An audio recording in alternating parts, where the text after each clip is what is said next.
여러분 안녕하십니까? 3월 25일 금요일 광주 MBC 뉴스투데이 시작합니다. 먼저 오늘의 주요 뉴스입니다. 6월 1일 지방선거를 앞두고 입지자들이 예비후보 등록을 마치는 등 선거 분위기가 무르익고 있습니다. 이번 선거에서는 국민의힘의 약진, 2030 청년층의 참여 열기 등이 주요 관심사항으로 떠오르고 있습니다. 광주수영연맹이 광주시 보조금으로 생존 수영교실을 진행하는 과정에서 예산이 허투루 쓰였다는 의혹이 일고 있습니다. 조생종 햇 양파 가격이 폭락하면서 산지에서 농민들이 애써 키운 양파를 폐기 처분하고 있습니다. 원전 사고가 발생했을 때 지휘본부 역할을 하는 광역방사능 방재센터가 전북 부안군에 들어설 것으로 보여 영광 군민들이 강력하게 반발하고 나섰습니다. 잇따르는 예비후보 등록과 출마 선언, 여야 각 당의 공천관리위원회 구성이 진행되면서 지방선거 분위기가 차츰 무르익고 있습니다. 대선 이후 막바로 치러지는 이번 지방선거의 경우 예년 선거에 비해 관심을 갖고 지켜볼 부분도 많습니다. 한신구 기자가 짚어봤습니다. 지난 대선부터 호남 서진 정책을 강조하고 있는 국민의힘이 이번 지방선거 어떤 인물과 정책으로 또 한 번 약진의 디딤돌을 놓을 수 있느냐가 관심입니다. 지난 선거 땐 후보도 내지 못했고 마땅한 후보군 찾기에 급급했던 예전과 달리 이번엔 전남지사 후보군으로 서너 명이 물망에 올라 처음으로 경선 가능성까지 제기되고 있습니다.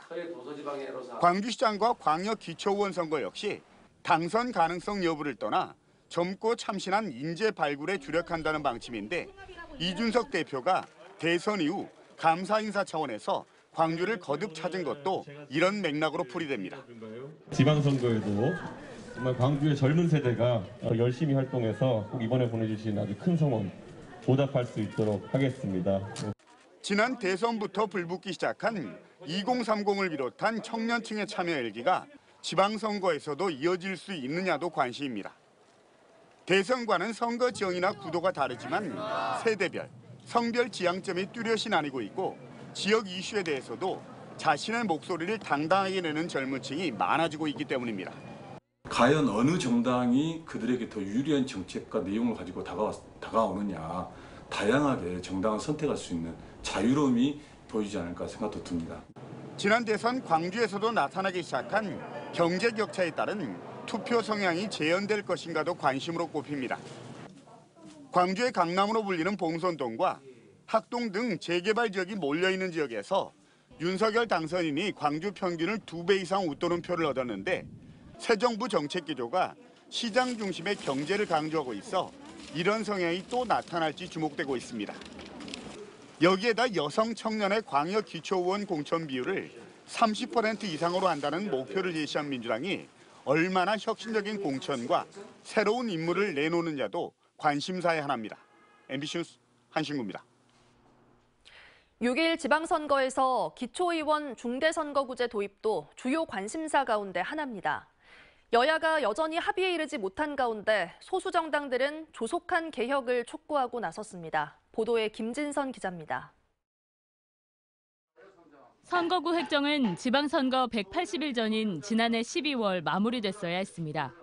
하지만 석 달을 훌쩍 넘겨버렸습니다. 가장 관심을 모은 건 하나의 선거구에서 최소 3명의 기초의원을 뽑을 수 있는 기초의회 중대선거구제. 민주당은 중대선거구제 도입을 당론으로 채택하고 이달한 처리를 요구하고 있습니다. 민주당은 이번 지방선거가 정치교체의 출발점이 될 수 있도록 국민께서 요청하시는 정치개혁의 시대적 사명을 흔들림 없이 실천하겠습니다. 제7회 지방선거 기준 전남도 내 기초의원 선거구는 모두 79곳. 절반 가까운 46%가 2인 선거구인 반면 4인 선거구는 11곳으로 13%에 그쳤습니다. 선택권이 적을수록 거대 정당에 유리한 만큼 정의당과 당시 민중당이 당선된 비율은 단 2%, 6명뿐이었습니다. 민주노총과 진보 4당은 중대선거구제 개혁을 통해 기득권 양당이 아닌 제3의 선택이 가능하도록 해야 한다고 촉구했습니다. 복수공천 금지도 필수 조건으로 강조했습니다. 민주주의에 맞게 다양한 세력, 정치 세력들의 목소리가 의회에 반영될 수 있도록 이게 가장 확실한 제도가 바로 다당제라고 생각을 합니다. 그래서 중대선거구제를 주장하고 있습니다. 현행 최소 2인 규정과 선거구 쪼개기, 복수공천은 다원적 민주주의를 정면으로 부정하는 제도라며 당선자의 약속대로 국민의힘도 정치개혁에 동참할 것을 촉구했습니다. 대선 당선자의 국민 통합 약속을 이번 기초의회 중대선거구제 개혁으로 화답해야 할 것입니다. 국회 정치개혁특위가 이 같은 내용을 포함하는 공직선거법 개정안을 상정했지만 국민의힘은 여전히 반대하고 있고 국민의힘 전남도당 역시 사무실을 비운 채 응답하지 않았습니다. MBC 뉴스 김진선입니다. 주말을 앞두고 태풍급 강풍과 또 꽤 많은 양의 봄비가 예보돼 있어서 미리 대비하셔야겠습니다. 현재 하늘 모습 보시면 지금은 구름만 많이 지나고 있는 모습인데요. 오늘 오후 들어서 날이 본격적으로 흐려지겠고 늦은 오후부터는 비바람이 예상됩니다. 오늘 오후부터 내일 오전 사이에 기압계 모식도 살펴보시면 서쪽에서 다가온 저기압의 영향권에 들겠고요. 남쪽에서는 따뜻한 수증기를 머금은 바람이 강하게 불어들면서 비구름대가 형성되겠습니다. 내일 오전까지 광주와 전남에 예상되는 강수량은 최고 70mm고요. 남해안과 지리산 부근에서는 시간당 30mm 이상의 강한 비가 쏟아지면서 80mm가 넘는 비가 내릴 수 있겠습니다. 특히 바람이 강하게 불 것으로 예상됩니다. 해안 지역을 중심으로 대부분 지역에 강풍 예비특보가 발표됐고요. 순간적으로 최고 시속 90km에 달하는 태풍급 바람이 불 것으로 예상됩니다. 야외에 파손된 물건이 없는지 또 높은 곳에서 떨어질 물건이 없는지 점검을 철저히 하셔야겠습니다. 날씨 정보였습니다. 지난 2019년 광주시 보조금으로 광주수영연맹에서 생존 수영교실을 열었습니다. 그런데 열리지도 않은 일부 수업에 예산이 집행됐다는 의혹이 제기됐습니다. 이다현 기자가 취재했습니다. 지난 2019년 세계 수영선수권대회 개최를 기념해서 광주수영연맹에서 생존 수영교실을 열었습니다. 광주시에서 보조금 5천만 원을 지원했고 지원금은 광주시 체육회로 전달돼 실제 사업 운영은 광주수영연맹이 했습니다. 수영연맹이 생존 수영교실을 열기 위해 빌린 장소는 두 곳, 남부대 국제수영장과 남구 다목적 체육관입니다. 취재진이 확보한 당시 사업의 실적 보고서와 정산서입니다. 광주광역시 체육회장의 이름으로 보고된 서류인데 두 수영장에 수강생이 각각 160명씩 모집돼 총 320명이 참여했다고 나와 있습니다. 두 장소에 각각 320만 원씩 총 640만 원의 시설 이용료도 지급됐습니다. 수영연맹의 실적 보고에 따라 작성된 기록입니다. 수영연맹에서 저희 시체육회를 제출한 서류를 통해서 저희가 확인을 했고요. 서류상에는 이 체육관에서 생존 수영교실이 열렸다고 기록돼 있는데 정작 이곳 수영장에선 모르는 일이라는 반응이 나옵니다. 남구 다목적 체육관 일부 직원들은 해당 수업을 들으러 온 시민도 수업을 하러 온 강사조차도 본 적이 없다고 주장합니다. 심지어 체육관 자체 수업만으로도 공간이 꽉 차서 수영연맹에서 시설 사용료 명목으로 320만 원을 입금한 게 오히려 의아했다는 겁니다. 아니 몰랐어요. 그런 큰 행사가 있었으면 다 알았을 건데 전혀 그런 내용 들은 적이 없었어요. 저희가 코로나로 인해서 되게 어려운 상황이었지만 그거를 쓸 수가 없었거든요. 왜냐 그거는 부당한 거래잖아요. 당시 이 사업 담당자는 신청자가 적었을 뿐 없지는 않았다고 반박했습니다. 강사들이 실제로 수업을 하지 않는 경우에도 대기를 해야 했기 때문에 인건비와 시설비를 지급했다고 설명했습니다. 이렇게 원활하지는 못했지만 많은 숫자가 오지는 않았지만 계속 대기하고 있었고 강사들은 대기하고 있었고 오게 되면 하게 되고. 하지만 당시 광주시 체육회 홈페이지에 접수 인원이 마감됐다고 공지했던 이유는 무엇인지, 광주시 체육회에 정원이 모두 찬 것처럼 보고한 이유는 무엇인지에 대해선 명쾌한 답을 내놓지 못했습니다. 광주시가 보조한 5천만 원이 제대로 쓰인 건지 의혹이 일고 있습니다. MBC 뉴스 이다현입니다. 나주경찰서 소속 직원들이 검찰 조사를 받게 됐습니다. 28명의 경찰들이 부당한 방법으로 초과 근무 수당을 챙겨온 사실이 드러났기 때문인데요. 한 명당 많게는 2천여만 원이 초과 지급됐습니다. 임지은 기자가 취재했습니다. 나주경찰서 2층 중앙에 비치된 지문 등록기. 밤늦게까지 일하거나 평소보다 일찍 출근해야 할 때 초과 근무 시간을 남기기 위한 용도입니다. 경찰관들이 이렇게 지문을 남기면 하루 근무 시간이 전산상에 자동으로 등록됩니다. 그런데 경무계 행정관이 초과 근무 시간을 허위로 기재한 사실이 경찰서 내부 조사를 통해 드러났습니다. 그 마스터 권한이 있는데 그 권한에 따라서 권한을 가지고 있는 담당자는 그 조작이 가능했던 거죠. 문제가 된 행정관 A씨는 평소 우호적으로 생각했던 나주경찰관 28명의 출퇴근 기록을 임의로 조작해 수당을 챙겨준 것으로 알려졌습니다. 이들이 허위로 받은 금액은 한 명당 100만 원에서 많게는 2천여만 원. 이 모든 일이 무려 3년 8개월 동안 적발되지 않고 암암리에 이뤄졌습니다. 행정관 A씨는 직위 해제 처분을 받았지만 28명의 경찰관은 올해 정기 인사에 발령 조치를 받아 다른 지역에서 근무를 그대로 이어가고 있습니다. 싹 거기에 해당되는 사람은 10개소에 싹 분산 배치했어요. 나주 근교에 있지 않는 타 지역으로. 진도, 완도, 해남, 목포 이런 데. 경찰 공무원 징계령에 따르면 부당 수령 금액이 100만 원 이상일 경우 강등에서 파면까지 징계 처분이 가능합니다. 전남경찰청은 행정관 A씨와 경찰관 28명을 공전자 기록 위장 및 사기 혐의로 검찰에 송치했습니다. 또한 부당 수령액을 환수 조치하고 규정에 따라 징계 절차를 밟을 예정입니다. MBC 뉴스 임지은입니다. 헤어진 연인에게 스토킹을 당하고 있다는 신고가 접수돼 경찰이 수사에 나섰습니다.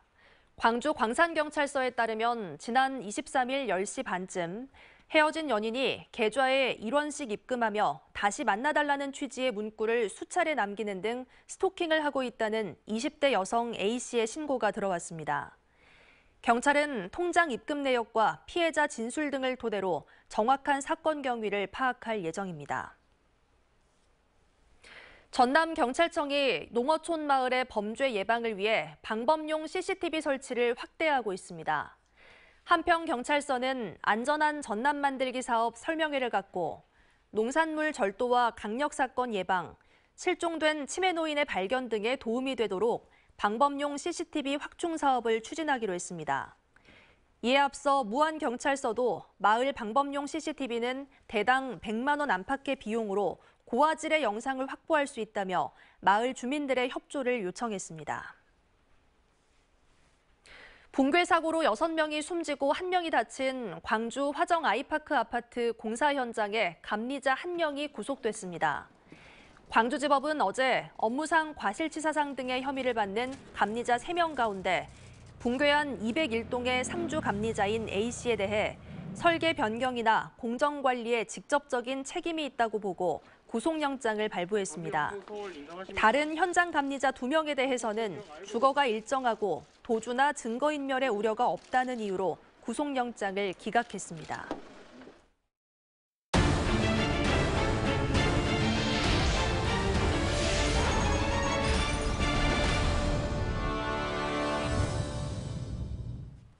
원전 사고 발생 시 지휘본부 역할을 하는 광역방사능방재센터가 전북 부안군에 건립될 것으로 보여 영광 군민들이 반발하고 있습니다.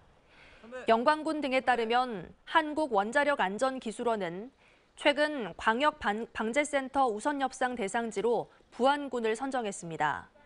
한평군도 함께 신청을 했지만 군유지를 제시한 부안군이 선정됐습니다. 영광군 의회 등은 전남도와 영광군 등 유관기관의 지원에 용이성과 접근성, 안전성을 고려한다면 한평군이 최적이라며 결의문을 발표했습니다.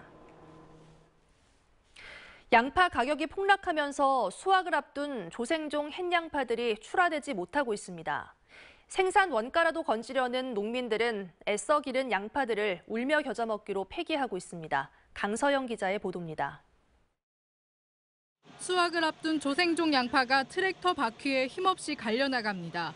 양파값 폭락으로 죗값을 받을 수 없다 보니 원가라도 건지기 위해 출하 대신 산지에서 폐기하고 있습니다.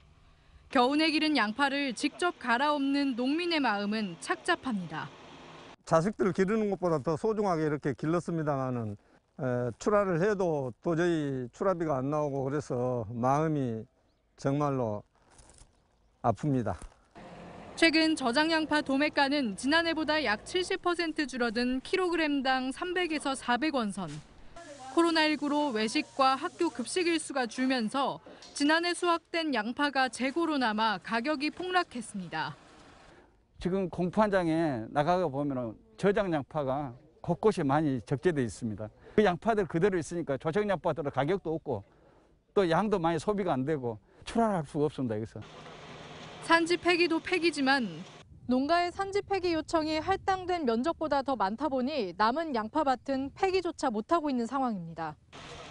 고흥군은 앞으로 양파밭 40헥타르의 산지 폐기를 지원하고 온오프라인 판로 확대에 힘쓸 예정입니다. 이번 주까지 산지 폐기를 조속히 실시를 하고요. 필요시에는 전 국민이 동참하는 양파 사재기 운동도 적극적으로 전개할 계획이 있습니다. 코로나19로 인한 경기 침체의 여파가 양파 농가에까지 영향을 미치면서 농민들의 시름만 깊어지고 있습니다. MBC 뉴스 강서영입니다.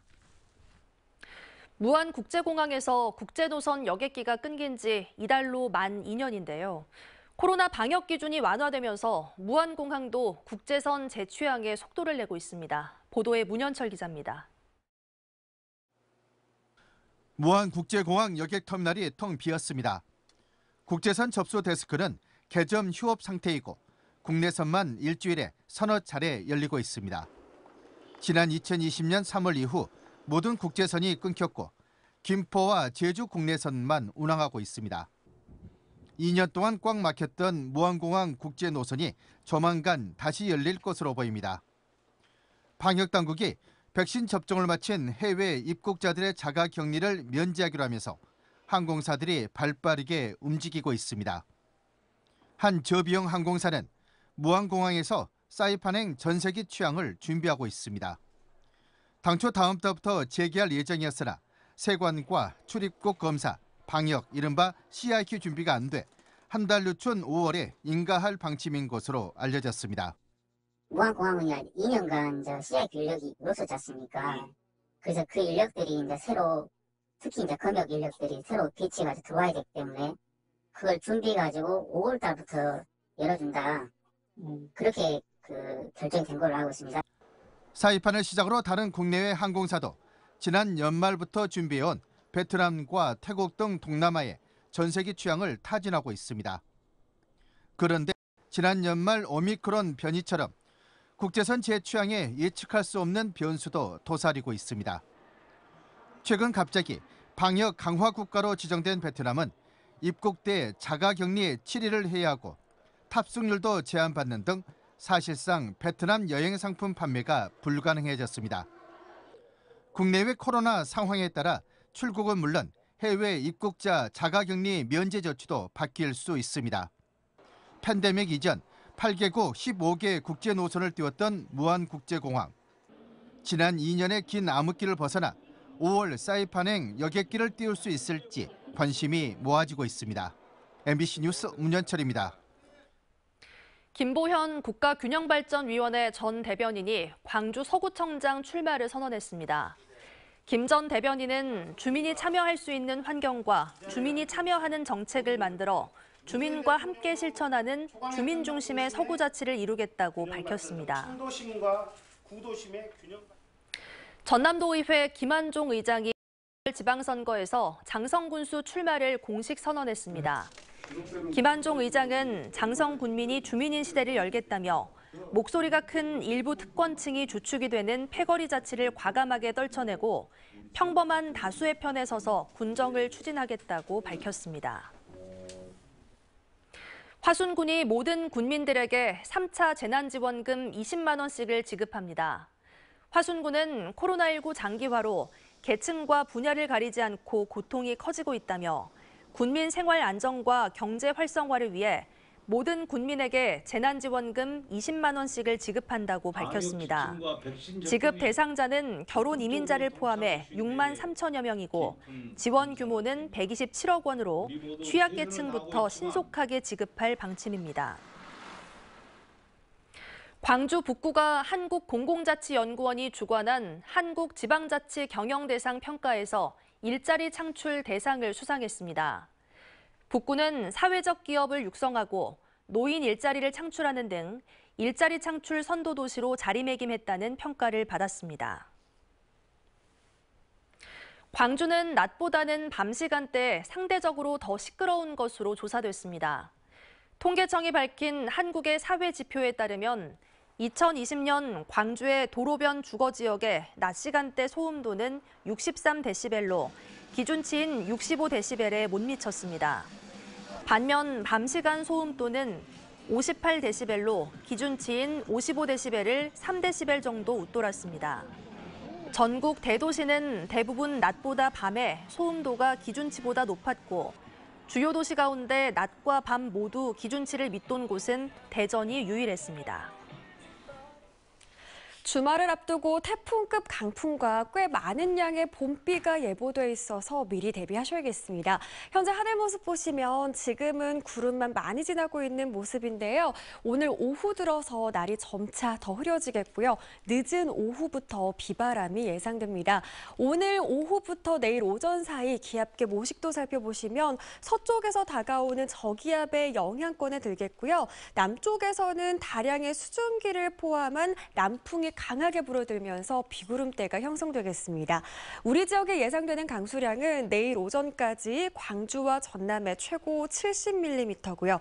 남해안과 지리산 부근은 시간당 30mm가량의 강한 비가 쏟아지면서 80mm가 넘는 비가 내릴 수 있겠습니다. 무엇보다 바람이 강할 것으로 예상돼서 주의하셔야겠는데요.